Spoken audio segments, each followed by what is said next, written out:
भयानक जंग के बीच खौफनाक साजिश का कच्चा चिट्ठा लेकर हाजिर हूं मैं प्रशांत चरहे। अभी तक पुतिन सिर्फ अपने परमाणु तेवर दिखा रहे थे, लेकिन अब पुतिन ने परमाणु एक्शन लेना शुरू कर दिया है। पुतिन ने खुले तौर पर उस परमाणु मीटिंग की तस्वीरें इंटरनेशनल मीडिया में दिखाई है, जो आमतौर पर बेहद गोपनीय होती है। और दावा तो यह किया जा रहा है कि पुतिन की ट्रंप की परमाणुबाजी के खिलाफ अब यह खुलकर नए कदम का ऐलान है और खुलकर अब परमाणु चैलेंज वो दे रहे हैं, क्योंकि यूक्रेन का पूर्वी हिस्सा अब रूस के कब्जे में तेजी से आता चला जा रहा है।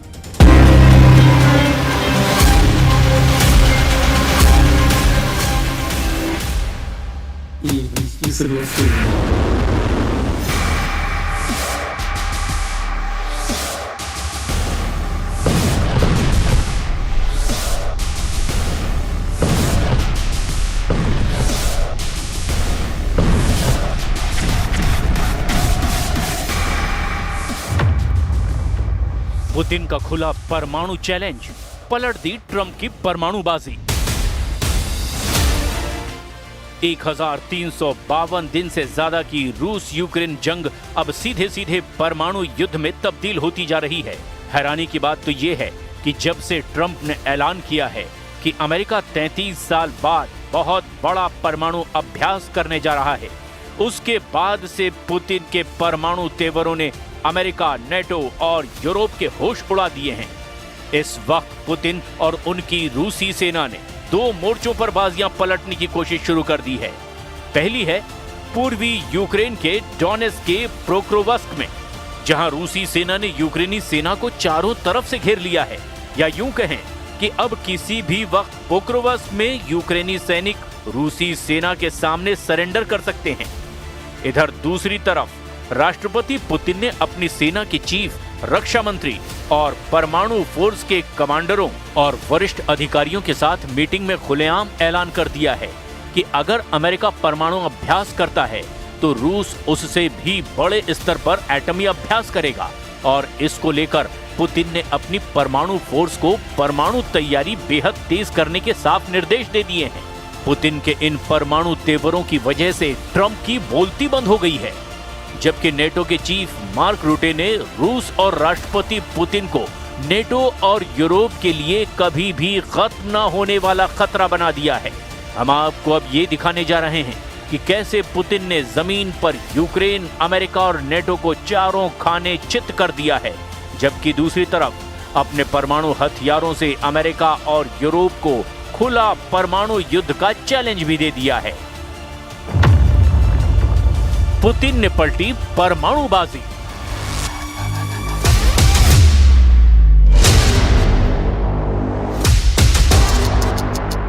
राष्ट्रपति पुतिन और रूस के रक्षा मंत्री और रूस की सेना के चीफ का ये 37 सेकंड का वीडियो यूक्रेन के साथ साथ अमेरिका, यूरोप और नेटो देशों में तहलका मचा चुका है। पुतिन ने इस परमाणु मीटिंग से ट्रंप की उन धमकी और परमाणु एक्शन की हवा निकाल दी है, जिसके दम पर अमेरिका और राष्ट्रपति ट्रंप पुतिन को परमाणु चैलेंज देने में जुटे हुए थे। हम आपको पूरी खबर दिखाने जा रहे हैं, लेकिन पहले ये भी देख लीजिए कि रूस की परमाणु फोर्स से जुड़ी इस परमाणु मीटिंग में पुतिन के तेवरों से क्या संदेश राष्ट्रपति ट्रंप को दिया गया। 5 नवंबर 2025 को रूस की राजधानी मॉस्को में एक बड़ी परमाणु मीटिंग हुई। इस मीटिंग में राष्ट्रपति पुतिन, रूसी सेना के chief commander general Valery Gerasimov साफ तौर पर देखे जा सकते हैं। इसके अलावा इस मीटिंग में रूस के स्टेट ड्यूमा के अध्यक्ष व्याचेस्लाव वोलोडिन भी मौजूद थे।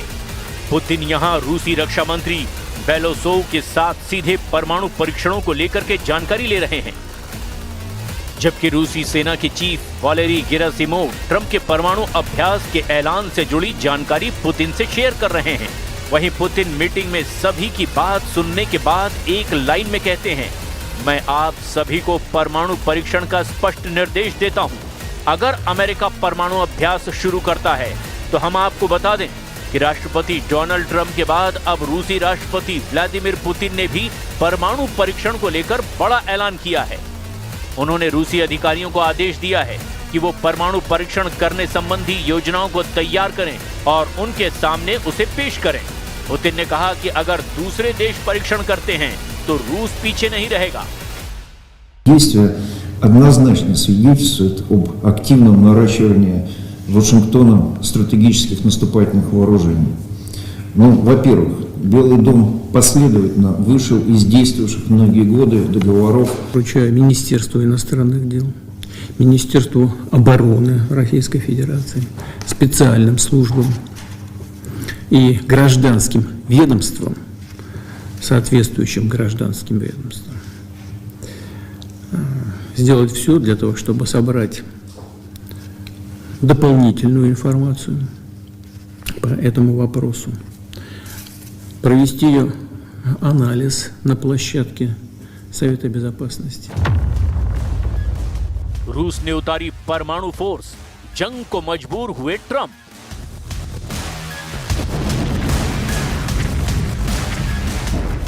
तीन साल 7 महीने से ज्यादा की रूस यूक्रेन जंग यूक्रेन के साथ साथ अमेरिका के लिए भी नासूर बन चुकी है।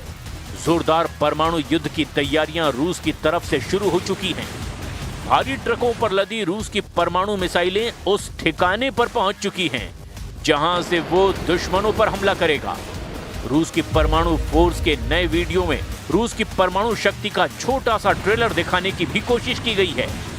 आप इस वीडियो में साफ देख सकते हैं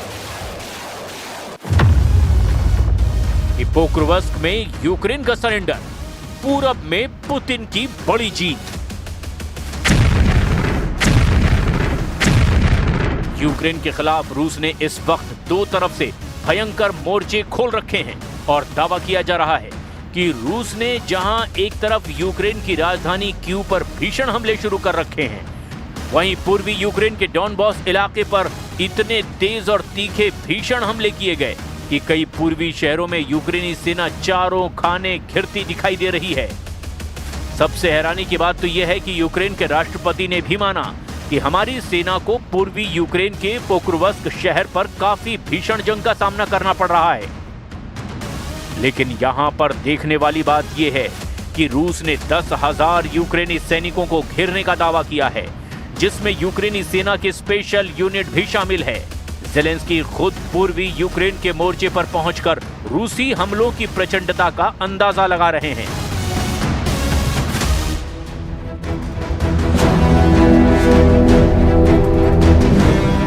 रूसी और यूक्रेनी सेनाएं यूक्रेन के पूर्वी इलाके पोक्रोवस्क और म्यार्नोहराद में भीषण जंग कर रही हैं। दावा किया जा रहा है कि रूसी सेना डोनेट्स्क के पोक्रोवस्क और म्यार्नोहराद में बड़े इलाके पर कब्जा कर चुकी है। रूसी सेना प्रमुख वालेरी गेरासिमोव ने राष्ट्रपति व्लादिमीर पुतिन के सामने दावा किया कि रूस की दूसरी और 51वीं संयुक्त सशस्त्र सेनाओं ने मिलकर के यूक्रेनी सेनाओं पर भीषण हमला किया है। रूसी सेना प्रमुख वालेरी गेरासिमोव का यहां तक दावा है कि हमारी सेना की 2 यूनिट पोक्रोवस्क और म्यार्नोहराद में दुश्मन के खिलाफ जबरदस्त जीत हासिल कर रही है। दावा तो यहां तक किया गया कि 5,500 यूक्रेनी सैनिक घेरे में आ चुके हैं, जिनमें यूक्रेन की विशेष एयरबॉर्न यूनिट और समुद्री लड़ाकू इकाइयों यानी कि मरानी यूनिट के कमांडो तक रूसी सेना के घेरे में हैं। रूस के राष्ट्रपति व्लादिमीर पुतिन ने रक्षा मंत्रालय को 3 क्षेत्रों में घिरे यूक्रेन के सैनिकों की वास्तविक स्थिति को दिखाने के लिए विदेशी मीडिया को सुरक्षित पहुंच प्रदान करने का आदेश भी दिया है। यानी इंटरनेशनल मीडिया के लिए रूसी सेना ऐसा सुरक्षित गलियारा बना रही है जहां से इंटरनेशनल मीडिया के पत्रकार पोक्रोवस्क में घुसकर सरेंडर की स्थिति में पहुंच चुकी यूक्रेनी सेना की हालत देख सकते हैं। रूसी सेना मीडिया को घेरे हुए क्रास्नोयार्स्क, दिमित्रोव और कुपियांस्क इलाकों का दौरा भी करने जा रही है ताकि ट्रंप और ज़ेलेंस्की के जीत के दावों की पोल खोली जा सके। हालांकि यूक्रेन के राष्ट्रपति व्लादिमीर ज़ेलेंस्की ने भी माना कि पोक्रोवस्क में रूसी सेना ने बहुत बड़ा हमला किया है, जहां पर भीषण लड़ाई चल रही है। ज़ेलेंस्की ने एक बार फिर से मित्र देशों से अपील की है कि यूक्रेन को घातक और लंबी दूरी के हथियारों की सख्त जरूरत है। United States of America need to be open to the opportunities of long distance weapons, long range weapons. That is very important, even as a deterring factor We need to have it to use it. We need the support of the US. We need the support of President Trump about that. And it will be a decisive pressure against Russia. रूसी सेना Ukraine के पूर्वी शहर Pokrovsk में तेजी से फैल रही है। पोक्रोवस्क वो शहर है जहां पिछले हफ्ते दोनों पक्षों के हजारों सैनिक मारे गए हैं। इस इलाके में रूसी सेना 21 महीने से यूक्रेनी सेना को तबाह करने में जुटी है और अब दावा किया जा रहा है कि 21 महीने बाद रूसी सेना पोक्रोवस्क पर कब्जा करने के अंतिम पड़ाव पर पहुंच चुकी है। 21 महीने बाद पोक्रोवस्क पर कब्जा, रौंद डाली यूक्रेनी सेना। वॉशिंगटन स्थित think tank institute for the studies of war यानी कि ISW के मुताबिक जियो लोकेशन फुटेज में रूसी सैनिकों को मध्य, उत्तरी और उत्तर पूर्वी पोक्रोवस्क में दिखाया गया है।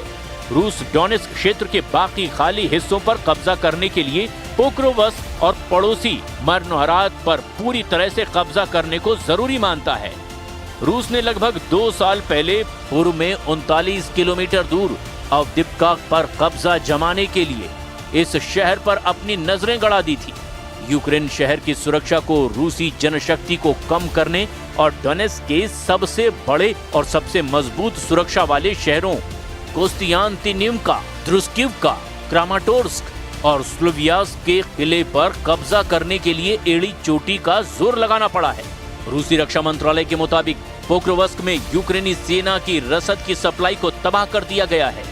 वोचा नदी पर बने 3 में से 2 पुलों को रूसी सेना ने धमाकों से उड़ा दिया है, जिनका इस्तेमाल यूक्रेनी रसद शहर तक पहुंचाने के लिए करते थे। यहां पर रूसी सेना यूक्रेनी सैनिकों को चुन चुन कर ड्रोन हमलों में मार रही है। खबर भी है 29 अक्टूबर को यूक्रेनी कमांडरों ने पोक्रोवस्क में केवल 200 रूसी सैनिकों की सूचना दी थी, लेकिन अब रूस हर दिन 300 सैनिकों को पोक्रोवस्क शहर में भेज रहा है। 3-3 के समूह में रूसी सैनिक हमले कर रहे हैं। यूक्रेनी कमांडरों ने कहा है कि रूस ने गीले मौसम का भी फायदा उठाया, जिससे हल्के फर्स्ट पर्सन व्यू ड्रोन का इस्तेमाल करना मुश्किल हो गया। We need the capabilities, we need the equipment, real firepower, and of course, the most advanced tech. Because the threats we face are real and lasting. Russia's unprovoked war against Ukraine is the most obvious example of the threat. But the danger posed by Russia will not end when this war does. For the foreseeable future, Russia will remain a destabilizing force in Europe and the world. इधर दूसरी तरफ रूसी सेना ने Ukraine के ऊर्जा बुनियादी ढांचे पर बड़े पैमाने पर ड्रोन और मिसाइलों से हमला करके हाहाकार मचा दिया है। रूसी हमलों के बाद यूक्रेन के कई इलाके अंधेरे में डूब चुके हैं। कई क्षेत्रों में बिजली गुल हो गई है और इमरजेंसी लगा दी गई है। यूक्रेनी प्रधानमंत्री ने मॉस्को की इस रणनीति को व्यवस्थित ऊर्जा आतंक कहा और इन हमलों में दर्जनों लोगों की मौत भी हो गई है। यूक्रेन के राष्ट्रपति व्लादिमीर ज़ेलेंस्की के मुताबिक रूस ने इन हमले में 650 से ज्यादा ड्रोन, विभिन्न प्रकार की 50 से ज्यादा मिसाइलें दागी। अब ऐसे हालात में रूस के परमाणु तेवरों ने यूरोप, नेटो और अमेरिका के भी होश उड़ाकर रख दिए हैं। लेकिन अब देखना यह होगा कि अमेरिका रूस के परमाणु धमकियों को नजरअंदाज करते हुए क्या रूस के खिलाफ जंग का सीधा मोर्चा खोलता है या नहीं। इधर यमन में बहुत खौफनाक युद्ध छिड़ गया है, जहां 3 देशों ने सीरियल हमला करके ईरान समर्थित हूथी लड़ाकों को भारी नुकसान पहुंचाया है। सबसे ताज्जुब की बात तो यह है कि इजराइल, अमेरिका के साथ सऊदी अरब ने भी अब यमन में ड्रोन से बहुत ही भयानक हमले शुरू कर दिए हैं। तो वहीं दूसरी तरफ इजराइल से बदला लेने के लिए हूथी चीफ अब्दुल मलिक ने अब नए सिरे से युद्ध का ऐलान कर दिया है। तो वहीं तुर्की ने अब ग्रेटर अरब प्लान एक्टिव कर दिया है। तो तुर्की के राष्ट्रपति ने 57 इस्लामिक देशों की टीम बना करके अब नेतन्याहू से बदला लेने की सीधे धमकी दे डाली है।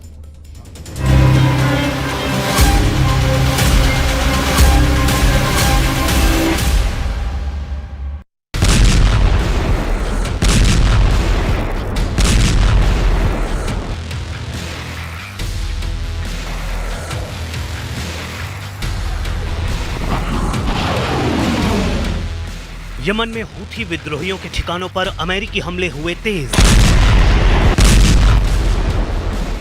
एक एक कर हूथी विद्रोहियों के ठिकानों को अमेरिका अपनी बारूदी बारिश से तबाह करता नजर आ रहा है।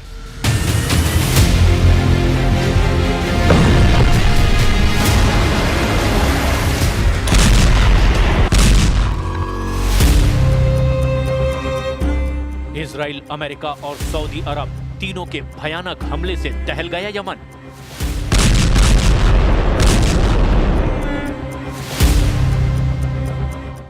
गाजा से विस्फोटक युद्ध, फिलिस्तीन मिसाइल से हूथी लड़ाकों का पलटवार।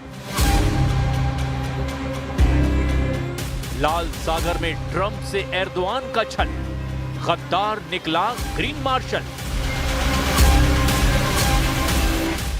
तुर्की के इस्लामिक B-57 में ईरान, खाड़ी में शुरू हो गया एटमी घमासान।